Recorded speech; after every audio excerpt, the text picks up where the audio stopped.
고대 물리학에서는 하면 뉴턴 학자를 생각할 수 있고요. 또 현대 물리학 하면 상대성 이론의 대명사 아인슈타인 박사를 생각하게 되는데, 아인슈타인 박사에 대한 일화를 잠깐 얘기 좀 할게요. 아인슈타인 박사가 사실 노벨 물리학상을 받게 되고 나서 직후에 실제로 있었던 일화인데 그냥 유머가 돼요. 그분이 이제 노벨상을 받고 난 뒤에 굉장히 지명도가 높아졌고, 그리고 각 대학마다, 원과 대학마다 아인슈타인 박사의 강의를 듣게 되는데요. 강사들의 특징이 뭐예요? 한 가지 강의를 10곳에서 10번, 100곳에서 100번, 1000곳에서 1000번. 이게 강사들의 특징이잖아요. 여기 부흥 강사님들 오시면 베테랑같이 설교하시는 이유가 1000번짜리, 10,000번짜리 그런 설교. 거기에 방법론에 속으면 그렇죠. 어쨌든 아인슈타인 박사가 그렇게 아주 강연을 하루에도 몇 번씩 했어요. 그런데 그를 따라다니던 기사가 있었어요. 운전기사. 운전기사가 그 강연을 들으면서 아예 물리학 강의를 외워버렸어요. 계속 반복하면 외워지잖아요.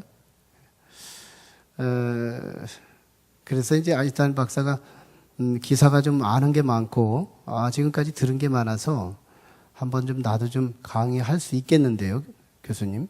그렇게 말하자, 야, 그거 참 좋은 생각이다. 우리 한번 해볼까? 하고서 아인슈타인 박사의 그 양복을 기사에게 주고 받고 입었어요. 박사는 기사복을 입고, 그리고 이제 어느 학교에 갔습니다. 그때 당시 대중매체가 발달되지 않았기 때문에 사람의 얼굴을 잘 모르는 때인데, 가서 이제 강의를 기사가 하는 겁니다. 기사가 하는데요, 아인슈타인 박사보다 더 잘해요. 너무너무 달변 있게 막 하는데, 문제는 강연이 끝났어요. 끝나고 나서 질문을 하는데 한 교수님이 예리한 질문을 합니다. 사각지대 질문이죠. 뭐 정통 물리학을 했어도 쉽게 대답하기 어려운 그런, 얼마나 난해했겠어요. 야, 참 이거 난해하다. 어떻게 해야 되나. 막 이게 굉장히 그 기사 입장에서 콩닥거리는 시간이죠. 그런데 아주 기치가 발휘됐어요. 그거요. 그 정도는 뭐 우리 기사님도 잘 아시는데요. 기사 양반 한번 다 와보실까요? 네. 한번 설명 좀 한번 해보세요. 그래가지고 참, 그 아주 난해한 상황을 만회했다는 그 실제 이야기인데, 실제가 또 유머가 될 수 있죠. 네. 위대한 사람 밑에 좋은 영향을 입는 그런 이야기 같은데요. 우리 같이 인사 좀 나누실까요? 오늘 참 잘 오셨어요. 잘 될 것입니다. 잘 될 것입니다. 참 잘 오셨어요. 잘 될 것입니다. 감사해요.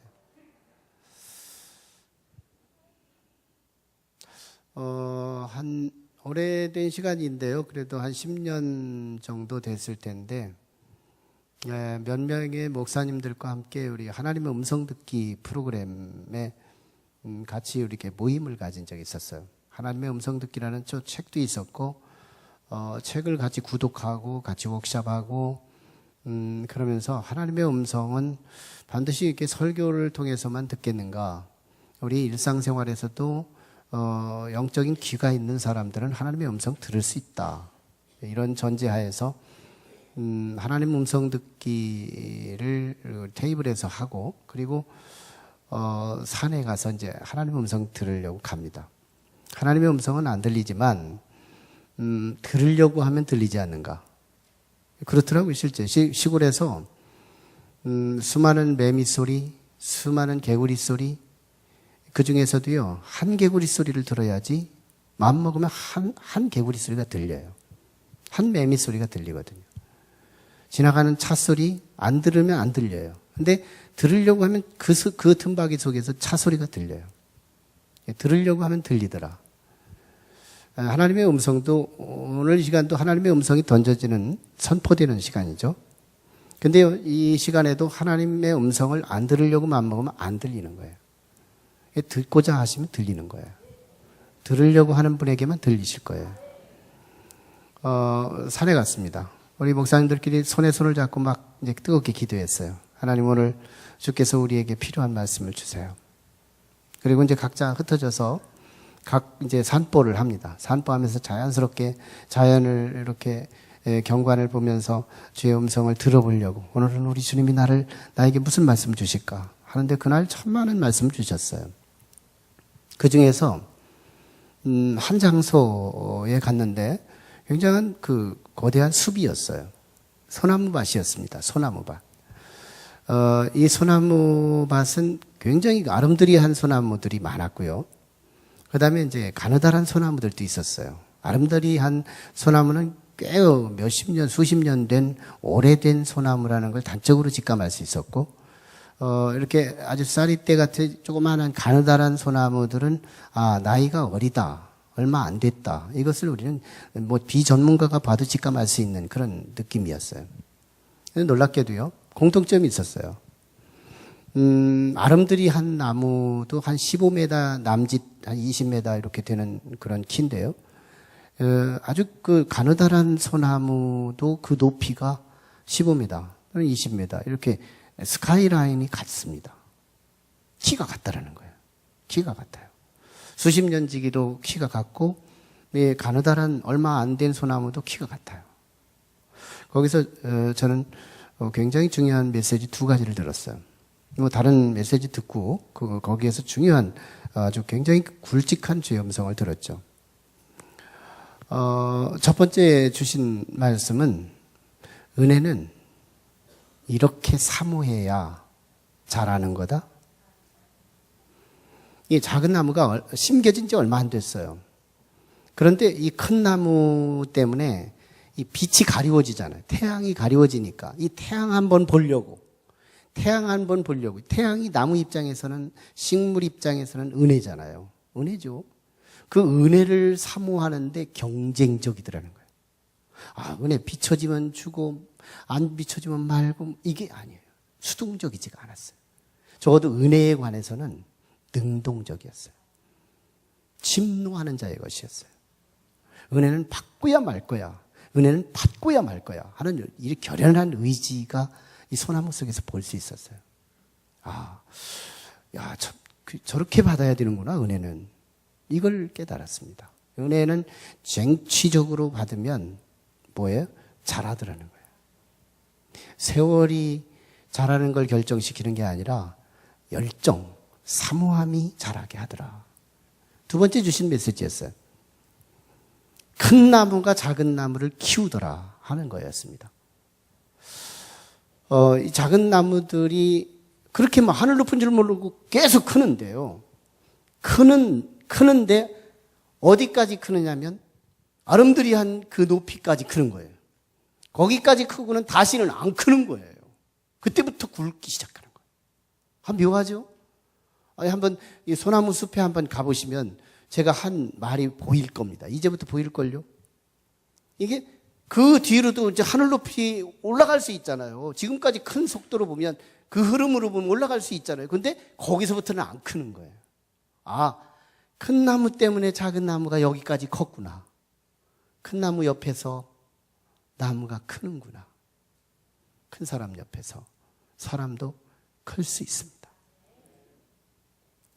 저는 두 번째 메시지, 큰 나무가 작은 나무를 키운다. 이 메시지를 그때 굉장히 임팩트 있게 제 마음에 새겼고요. 그 지식으로 오늘 본문을 이렇게 딱 접하면서, 성경을 읽을 때, 제가 설교를 읽을 때 뭐 한 30회 이상을 읽거든요. 우리 목사님들하고 같이 설교 준비할 때 같이 제가 성경을 많이 읽어야 합니다. 성경을 많이 읽어야. 그래야 주님의 깊은 음성을 들을 수 있어요. 주님의 깊은 음성. 그건 창조적인 음성이에요. 세상이 줄 수 없는 음성이에요. 세상이 줄 수 없는, 카피할 수 없는 그 음성을 들으려면 많이 읽어야 합니다. 근데요, 이 본문은 많이 읽지도 않고서 주신 말씀. 이미 들었던 말씀과 마주쳤던 거예요. 마주쳤던 거. 오늘 본문은 사람이 사람을 키우는 거였구나. 그 메시지가 컸습니다. 사실 우리가 4월 말 마지막 주까지 사무엘서에 대해서 강해 설교해 왔고요. 5월 달에 와가지고는 이게 테마 중심의 가정의 달이라 해서 첫 주 이렇게 마지막 주까지 축제 주일까지 이벤트 주일이어서 텍스트를 자유본문으로 해서 여기까지 한 달 지나왔습니다. 이제 6월 첫 주이면서 다시 사무엘하 다시 이어지는 본문으로 온 건데요. 우리가 이제 사무엘하 1장에서 20장까지 보면 다윗 왕이 왕이 되고 그리고 결국 이제 아들이 반란을 일으켰다가 다시 회복되는 과정에 시바의 난도 일어나요. 근데 시바의 난을 아주 싱겁게 그 정리를 하게 되고 끝내게 되는 것이 20장까지 끝나요. 그러면 이제 다윗의 기사에 대해서는 연대기적인 기록이 시간 순서에 따른 기록, 연대기적 기록이라고 그러죠. 연대기적인 기록이 20장에서 끝냅니다. 그리고 이제 21장, 우리가 지금 21장 15절에서 22절 보는 거지만 21장부터 24장까지가 이제 사무엘하 마지막 마무리를 하는 하나의 부록 텍스트가 되는데요. 부록 텍스트. 한마디로 에피소드를 다루고 있어요. 연대기적인 기록을 이제 내려놓고 그때마다 쭉 연대기적으로 기록하다가 빠뜨려 놓은 이야기들을 그러면서 또 다윗 정부에 대한 아이덴티티 정체성을 잘 읽어줄 수 있는 그 이야기 연대기적으로는 넣는다면 군더더기가 되고 빼놓자니 빼놓을 수 없는 아주 너무너무 금싸라기 같은 진리가 들어있는 이 말씀을 이제 언급하기 위해서 마지막 부록 텍스트를 둔 거거든요. 그래서 이제 이야기가 연대기적으로 이어지지 않아요. 파트로 끊어지는데 근데 전체적으로는 흐름이 있습니다. 오늘 얘기는 이런 얘기예요. 오늘 15절에서 17절에 아비새 장군이 거인, 블레셋의 막 키가 2m, 3m 되는 이런 어마어마한 거인족들을 다윗이 전쟁터에 막 나가가지고 오랫동안 싸우다 보니까 다윗이 피곤해졌어요. 그래서 그 블레셋의 그 적장에 의해서 막 칼로 목이 달아날 뻔했는데 아비새 장군이 가서 그 거인을 쳐서 다윗은 구원되고 그 거인은 죽었다는 얘기예요. 십부개 장군이 또 다윗의 휘하 장수죠. 십부개 장군이 또 거인족 죽였다는 얘기. 그게 18절의 이야기고요. 19절에는 엘하난의 장군이 다윗의 휘하 장수의 엘하난 장수가 또 거인을 이겼다는 얘기고요. 그다음에 요나단이라는 장수가 마지막에 이제 20절로 22절에 요나단이라는 장수가 바로 이렇게 6손가락, 6발가락 아주 기형적인 아주 기형적 거인들을 일거이 죽였다. 이 기록을 하고 있어요. 여기서 이제 사무엘 기자가 말하고자 하는 의도가 있습니다. 다윗 정부는 적어도 이런 휘하 장수들이 있어서 국내외적으로 견실한 왕정 국가를 이룰 수 있었다. 이 얘기를 단순히 하고 싶은 거예요. 그러면서도 더 깊이, 근데 그건 껍데기 메시지죠. 더 깊이 들어가면 여기서 주시는 메시지가 오늘 하나님의 음성이 되는 겁니다. 과연 사울의 사람들과 다윗의 사람들을 잠깐 비교할 필요가 있어요. 사울 왕과 다윗의 왕은 이웃 왕조가 같이 붙어 있었던 이웃 왕조인데 사울 왕 당시에도 블레셋이 침공해 왔고요. 다윗 왕정 시대에도 블레셋이 침공해 왔어요. 그래서 이스라엘 입장에서 블레셋은 영원한 적이에요. 사단의 상징이에요. 하나님의 백성들을 방해시키는 방해 세력이에요. 근데 사울 때 이제 거인이 왔었잖아요. 거인족들이 아니라 사울 때 누가 와요? 골리앗이 나타난 거예요. 사울 왕 때 골리앗이 나타난 거예요. 이게 블레셋이 쳐들어왔는데. 이 골리앗은 거의 다 3m 가깝대요, 키가. 이게 뭐 3m 가까이면 굵기도 또 이제 상대적으로 굵어서 우리는 뭐 그 옆에 있으면 개미지, 뭐 개미. 그 정도로 골리앗이 그렇게 큰데, 근데 이 사람은 또 어릴 적부터 잔뼈가 굵어서 훈련으로 잔뼈가 굵은 자라서 이게 또 스피드도 있고요, 파워도 있고요, 테크닉도 있고요. 뭐 참, 뭐 블레셋은 이 사람 하나만 가지고도 승기를 장악하는데 충분했죠. 그때 사울과 사울의 사람들이 어떤 태도, 어떤 반응을 했던가요? 벌벌 떨었어요. 거인 앞에, 부피 앞에서 벌벌 떤 거예요. 어쩌면 우리도요, 문제가 작으면 까짓거 뭐 이러고서 이제 지내는데요, 우리에게 다가온 문제가 골리앗 정도의 규모만 돼도요, 우리는 사시나무 떨듯이 떨어요. 큰일 났네, 큰일 났네. 좌절하고 낙심하고 나가서 막 한번 타개해 보려고 하는 시도도 포기해버려요. 뭐 우리가 사울왕 손가락질 할 필요가 없어요.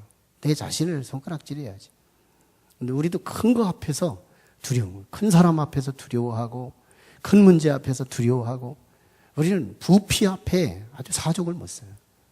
사울과 사울의 사람들이 그걸 그랬던 사람이죠. 그런데 다윗 시대에 오면요, 이 블레셋, 같은 블레셋들이 쳐들어오는데 이상하죠? 사울 때는 거인이 하나만 나타난 심플을 보여줘요. 근데 다윗 때는 거인들이 나와요. 근데 물론 다음 장에도 또 거인들이 또 나와요. 이 거인들이 계속 다 이스라엘 국가, 즉 다윗이 다스리는 왕정 국가에 막 침공해 오는 일들이 많은 거예요. 근데 놀랍죠? 사울 시대는 다윗이 그래도 아버지 심부름 갔다가 이 골리앗 만나가지고 만군의 여호와의 이름으로 내가 가노니 하면서 물맷돌을 던져서 골리앗의 이마를 맞춰가지고 이겼으니 망정이지, 그때 골리앗 이기지 못했으면 블레셋 승기 잡고요, 이스라엘 멸망하고 말았을걸요. 다윗 때문에, 덕분에 그렇게 구원이 됐던 거예요. 근데 다윗 정부에 왔는데 막 기라성 같은 거인들이 한둘이 아닌 거예요. 계속 밀려오는 거예요. 그런데요, 놀랍죠? 다윗 같은 사람들이 또 나타난 거예요. 제2의 다윗들. 제2의 다윗들. 다윗이 이제는 거인들을 죽였다는 기사보다는요, 다윗의 사람들이 거인들을 죽였다는 기사가 더 많은 거예요. 무슨 차이가 있는 거예요? 우리는 이런 오해를 가질 수 있어요. 이런 상황 속에서 우리는 이런 오해를 가질 수 있어요. 운명론으로 해석할 수 있는 것인데, 그게 뭐냐면 적어도 사울 왕은 운이 없어서 쫄장부들이 붙어줬기 때문이며, 다윗은 운이 좋아서 원래부터 기라성 같은 인재들이 붙었기 때문이라, 이렇게 우리는 오해할 수가 있더라는 거예요. 아닙니다. 언제 기라성 같은 인재가 다윗에게 붙었던가요? 성서적 기록은 아무것도 없어요. 오히려 성서적 기록은 적어도 사무엘상 22장 2절에 보면 분명히 우리 하나님께서 환난당한 모든 자와 빚진 모든 자와 자신의 마음이 원통한 자가 다 그에게로 모였고, 그는 그들의 우두머리가 되었고, 그렇게 모인 사람들이 400명 가량이었더라. 나중에는 200명이 더 늘어서 600명 가량이었더라 그래요. 무슨 사람들이에요?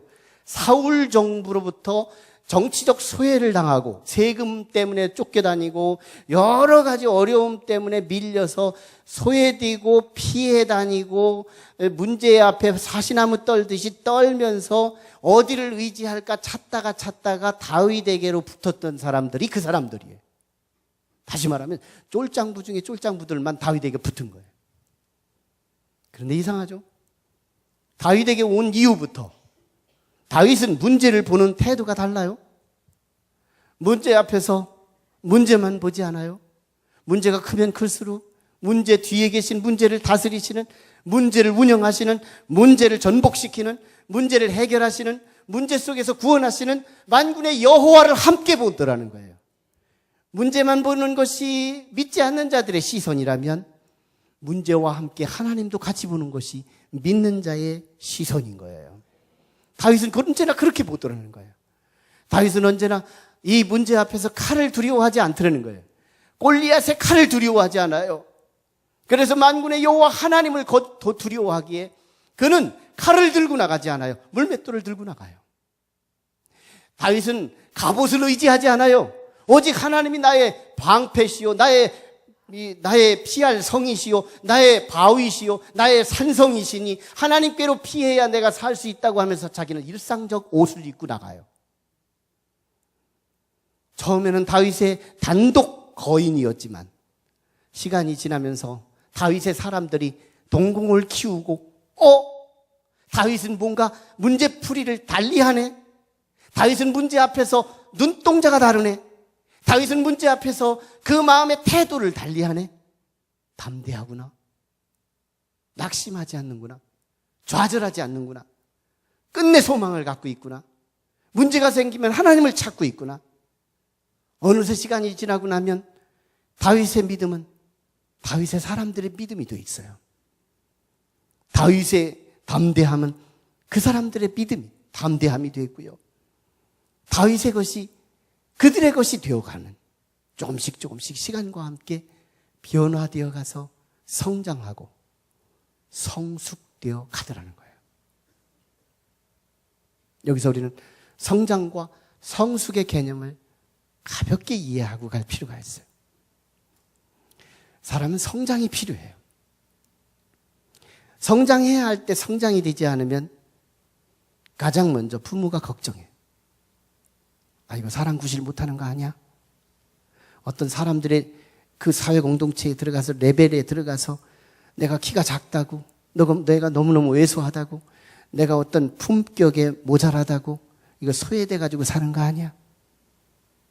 자식이 담대하게 살아가지 못하는 그걸 생각한 부모는 가슴 아픈 거죠.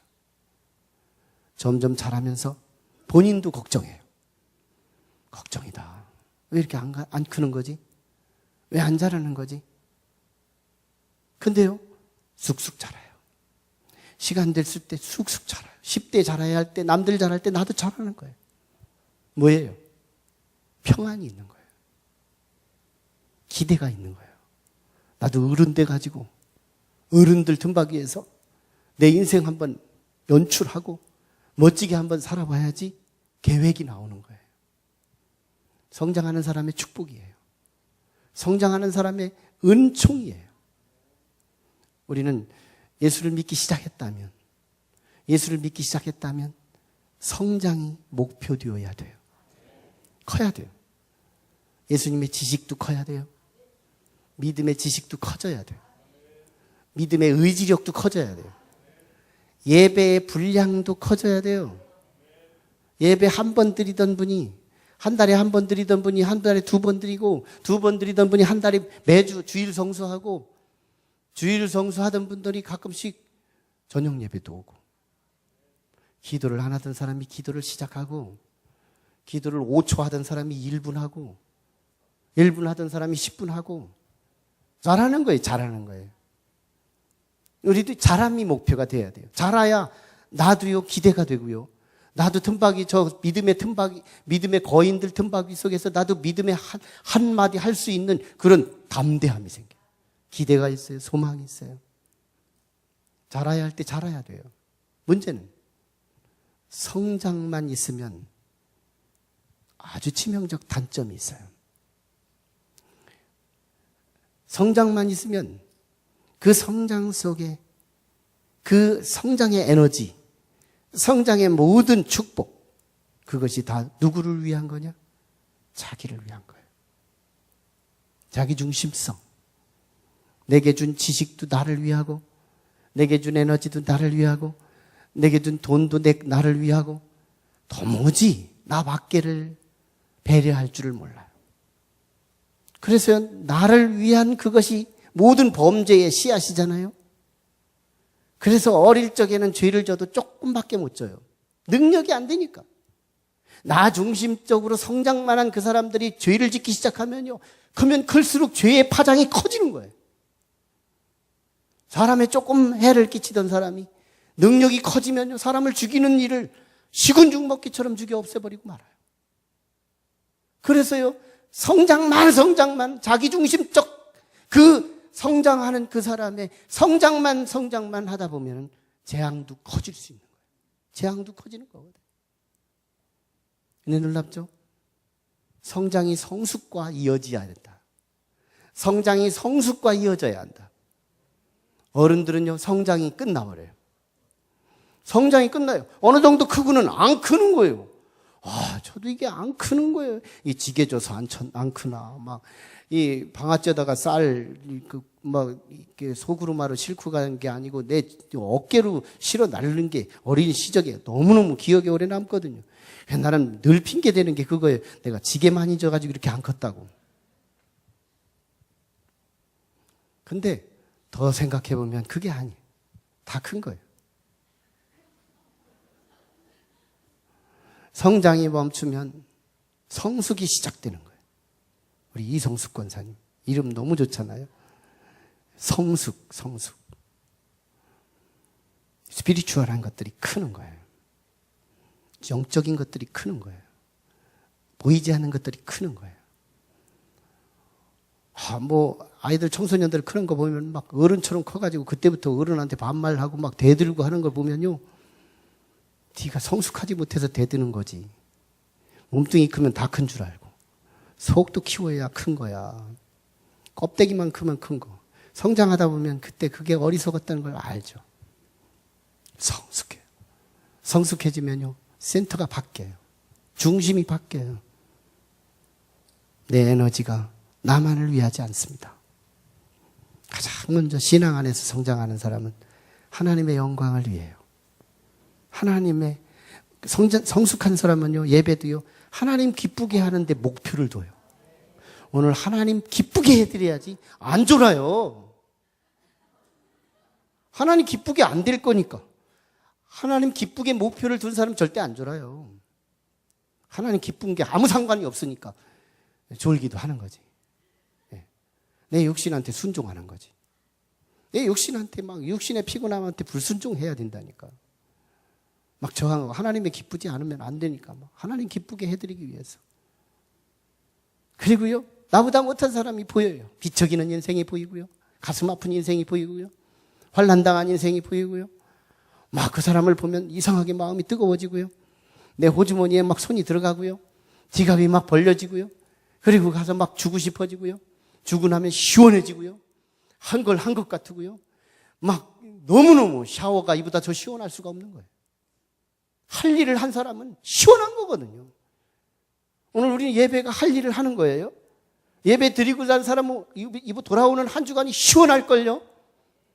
하나님 중심의 예배, 하나님 중심의 예배. 성숙한 사람이 될 필요가 있는 거예요. 성숙한 사람. 중요한 것이 있어요.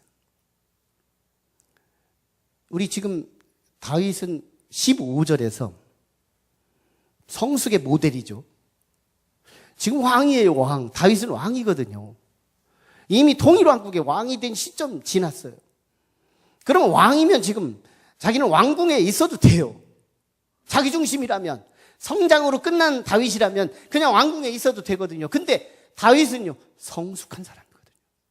그래서 15절에서 이 전쟁이 일어났을 때 자기가 선봉해서 가는 거예요. 선한 목자형이에요.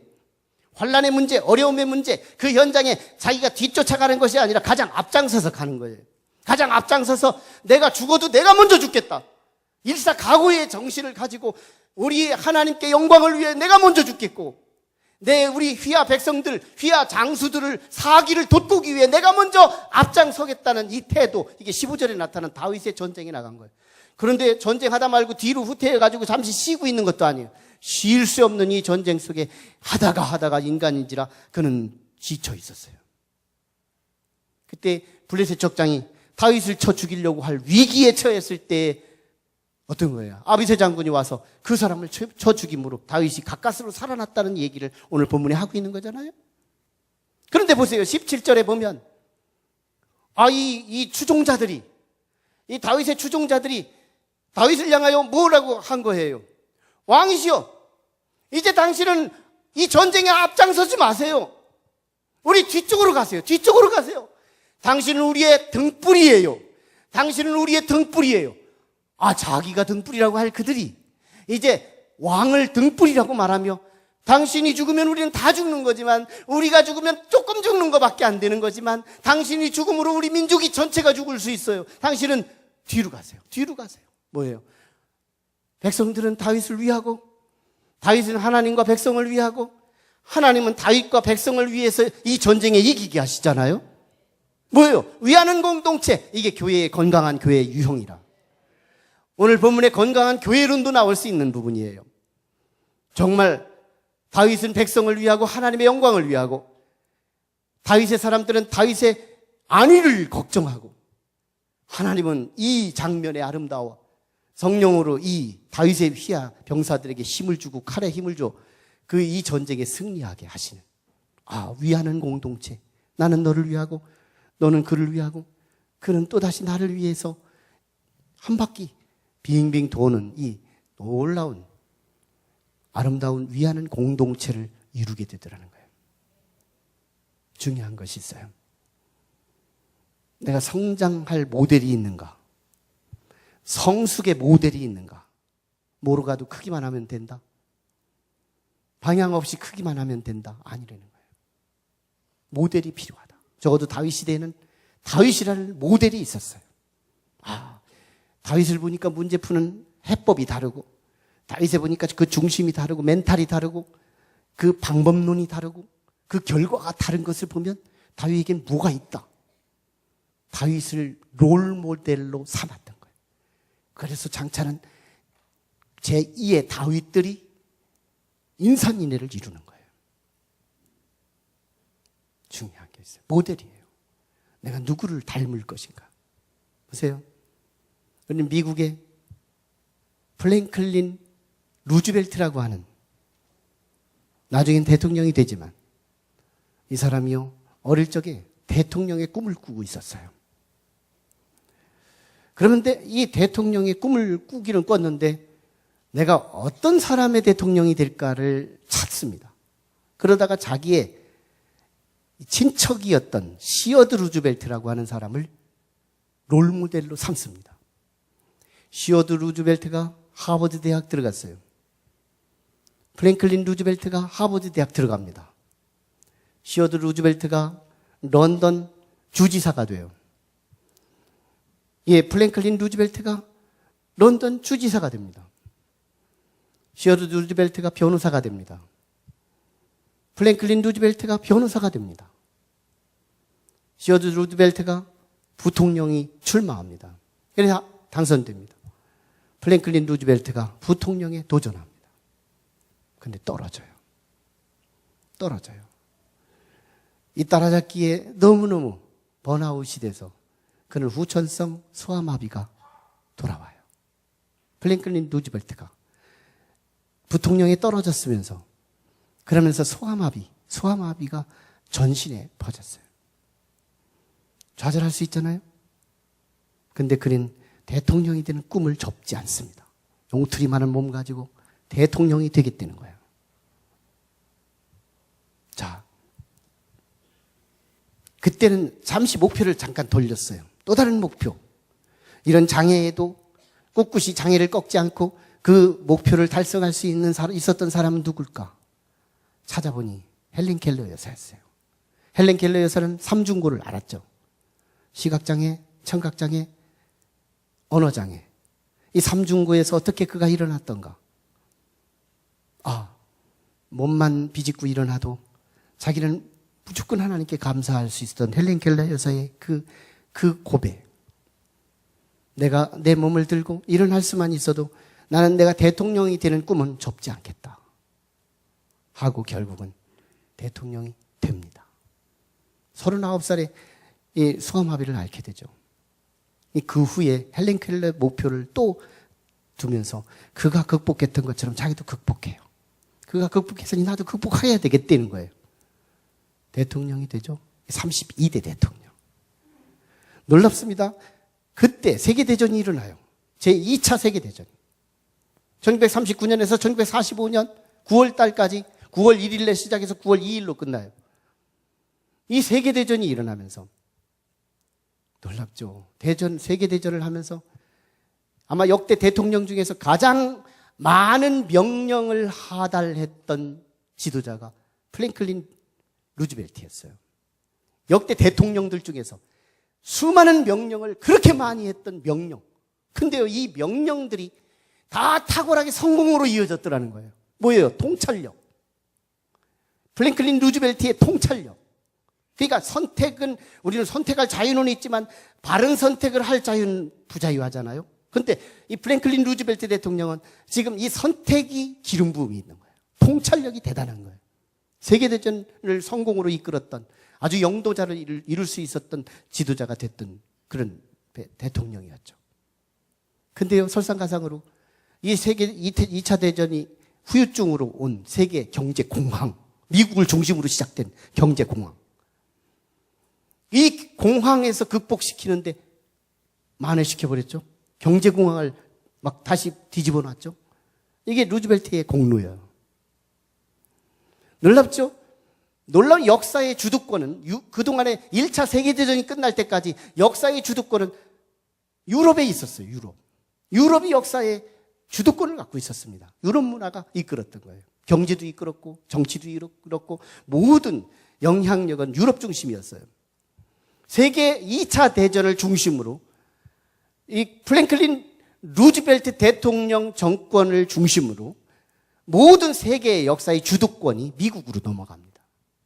미국은 넘어가, 일본도 그때부터 굴복하기 시작했고 독일도 그때부터 굴복하기 시작했고 모든 유럽들이 미국의 영향력을 놓고 말아버린 거예요.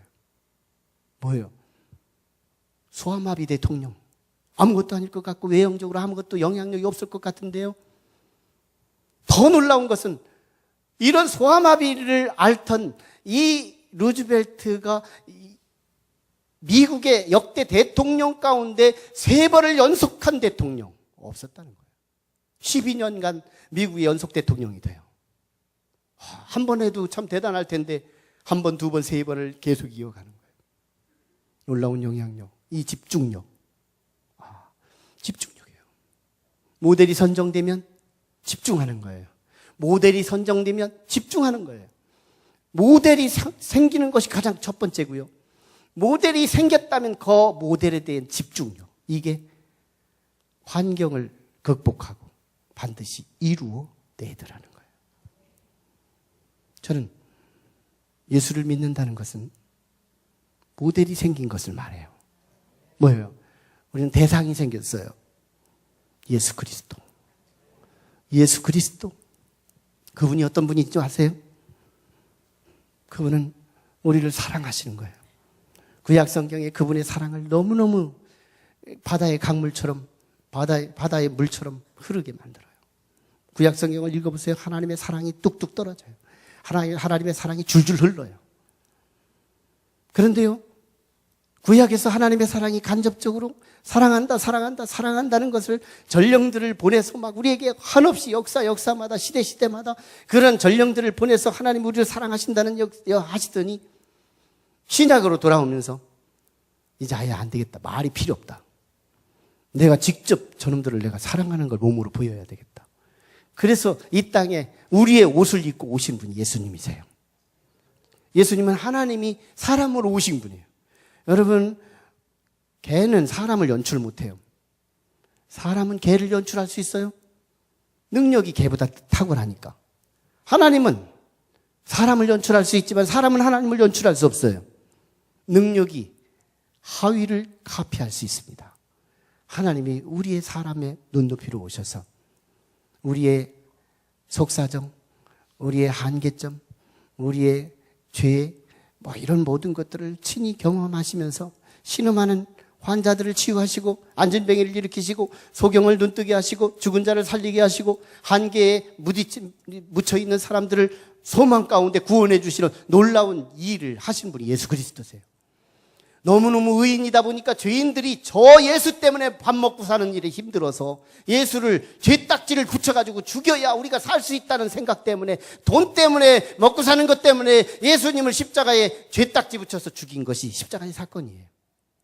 근데 놀랍죠? 저 십자가의 사건이 우리에게는 우연이었지만 하나님에게는 필연적 과정이어서 우리의 죄값을 지불하는 대신의 값이 돼버리고 말아요.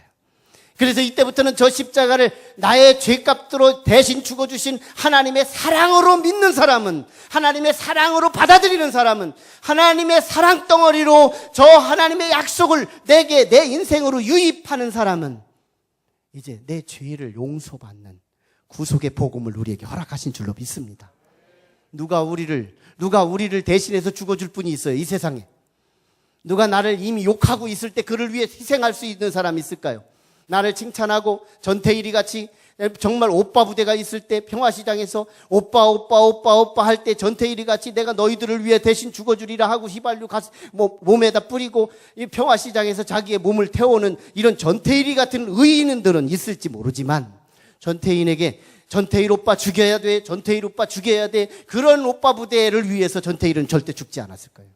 예수 그리스도께서는 아직 죄인 되었을 그때 오늘 우리를 위하여 자기의 사랑을 십자가에 실어서 우리의 자기의 사랑을 입증하셨다고 말씀하고 있어요. 근데 언제? 우리가 아직 죄인 되었을 때 나를 위해 죽어주셨대요. 내가 예수님을 욕하고 있을 때 나를 위해 희생하셨대요. 나를 위해 죽어주신 그 예수 그리스도, 그분이 얼마나 성숙의 원조 아니에요? 성장을 넘어 성숙의 원조 아니에요?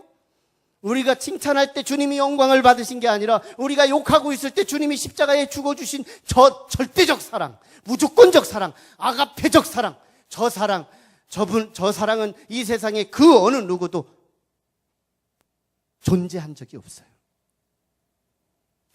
저분이 우리의 모델이에요. 이제는 사람 때문에 예수 못 믿겠다고 하는 그 사람들은 핑곗거리밖에 되지 않아요.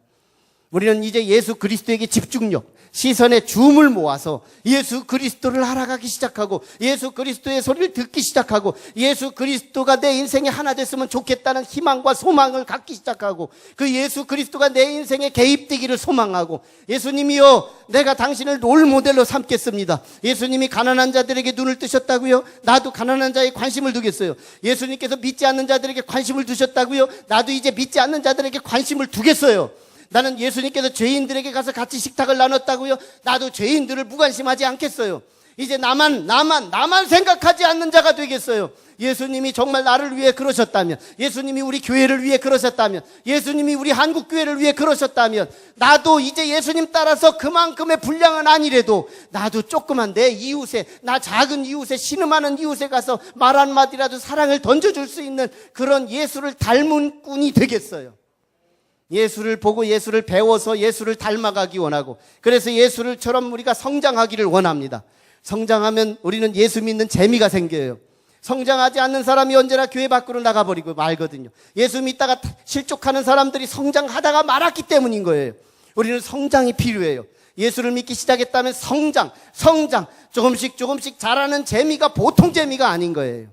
그러나 이렇게 자라도 여전히 예수를 믿어도 나 때문에 믿고 내가 천국 가려고만 믿는 그 믿음이라면 성장일 뿐이에요. 거기엔 하나님의 영광도 가릴 수 있어요. 믿는 자들 때문에 하나님의 영광이 가려져요. 믿는 자들 때문에 하나님이 가슴이 아파요. 믿는 자들 때문에 성도들이 다치기 시작해요. 이기적인 성장만 있는 성도들 때문에. 그러나 그 가슴이 이제 자라야 돼요. 그 영적인 것들이 자라나야 되죠. 이제 나만 아니라 나 때문에 힘들어하는 사람들, 또한 나와 상관이 없이 힘들어하는 이웃들이 저분을 구원시켜야 돼. 저분에게 예수를 접속시켜야 돼. 저분에게 예수를 만나게 해줘야 돼. 예수를 소개하고 저분을 진정한 내가 섬기면, 내가 돈으로 일푼 도와주는 것보다도 더 중요한 선물 중에 선물은 내가 믿는 내 안에 있는 예수 그리스도를 주는 거예요. 내게 금과 은은 없거니와 내게 있는 것으로 네게 주노니 나사렛 예수의 이름으로 자리를 들고 일어나 걸으라. 성전 비문 앞에 서 있던 이 베드로의 이 안진뱅이를 향하여 치유하는 그 놀라운 멋진 신사성은 오늘 우리가 영원히 카피해야 할 영원한 그리스도인이 될 줄로 믿습니다. 이제 오늘 우리는 예수 그리스도를 롤모델로 삼고 우리의 시선의 줌을 확장하지 말고 축소시켜서 예수다, 예수. 예수의 인생을 쇼부를 걸자. 예수의 우리는 인생의 결론을 걸어보자. 그분에 대해서 알아볼 만큼 한번 알아보자. 그분에게 한번 기도해 볼 만큼 한번 해보자. 그분에게 한번 집중력 있게 한번 언제나 띄엄띄엄 사다리식 신앙이 아니라 줄기 신앙을 가지고 그분에게 한번 작심하고 한번 나가보는 거예요. 해보는 거예요. 적어도 한번 1년이라도 해보세요. 한 6개월이라도 한번 해보세요. 줄기신앙. 했다 말았다 해봤다 말았다. 여기에는 아무런 능력이 없어요. 우리는 한번 줄기신앙, 한번 의지력, 거룩한 의지력을 가지고 한번 목표를 분명히 설정해서 담임 목사를 모델로 삼지 마세요. 적어도 담임 목사도 사각지대가 있어요. 여러분, 우리 교회 안에 거룩한 척하는 어떤 사람의 롤모델로 삼지도 말아주세요.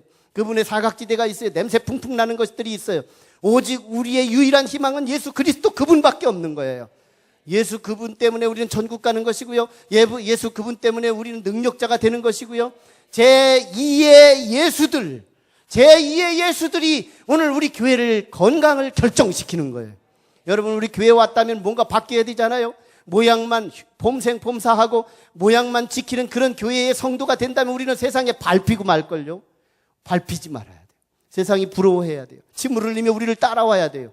능력 있는 그리스도인이 되어야 돼요. 오늘 이런 승리, 성장과 성숙을 이어가는 다윗처럼 성장했던 그 시대 사람들처럼 오늘 이 시대에 예수 그리스도를 닮아가는 성숙한 성도들이 저와 여러분을 통해 이루어지기를 주의 이름으로 축원합니다.